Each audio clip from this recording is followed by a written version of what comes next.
Hey everyone, it's Teepa. And today I want to introduce you to Erin. Erin is a woman, a mother, uh, an amazing human being, a person who's had a long history of being successful. She's married, and she lives with Alzheimer's disease, young onset. Additionally, she's the mother of a son who was born with Downs and had challenges and got to a place where caring for him became something that had to be done more selectively. And now he's living with some brain changes, probable Alzheimer's. So she's doing a courageous conversation for us today and sharing out what are some of the challenges? What are some of the amazing pieces? What does it mean to both live with dementia and try to support someone else who's living with dementia?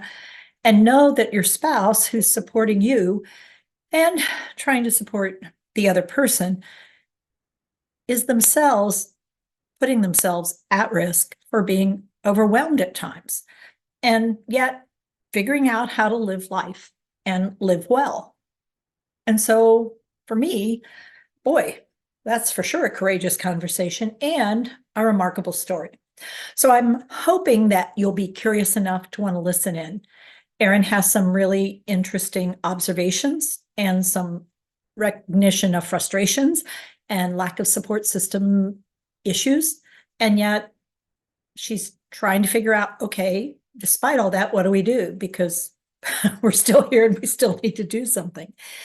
And so for me, that's pretty much where we are most of the time, which is the systems that exist don't really exist to support people with neurodiverse brains in really complicated situations that are life situations, because we keep trying to reduce it to medical or social model or faith-based model or whatever model we use. We aren't looking at it, I don't think, through a human lens and the experience of living life.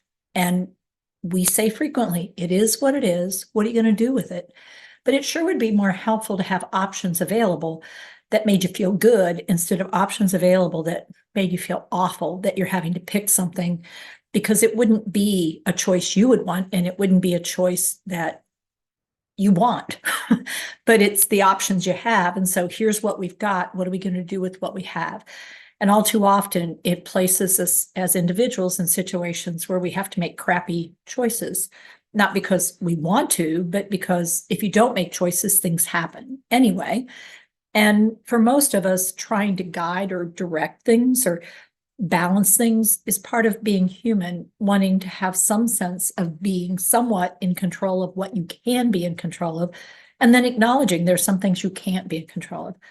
But along the way, how do I figure out what is, what isn't? And remembering at all times when I'm actually being a healthcare power of attorney for another human being, that it's not really my opinion. It's really trying to figure out what would they want? What would they choose to do? And why would they do it, or why would they not do it? And what would they take into consideration given who they were? But then we have to also consider who they are right now.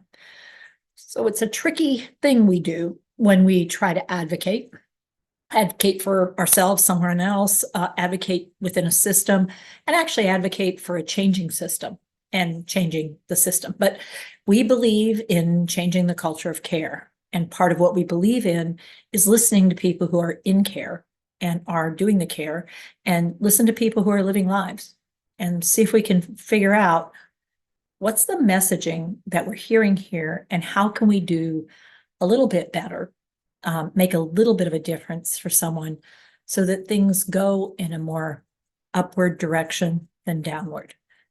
We know where we're going to end. At the end of life, we end life, but till we end life, there's living. And when things go down, we get back up.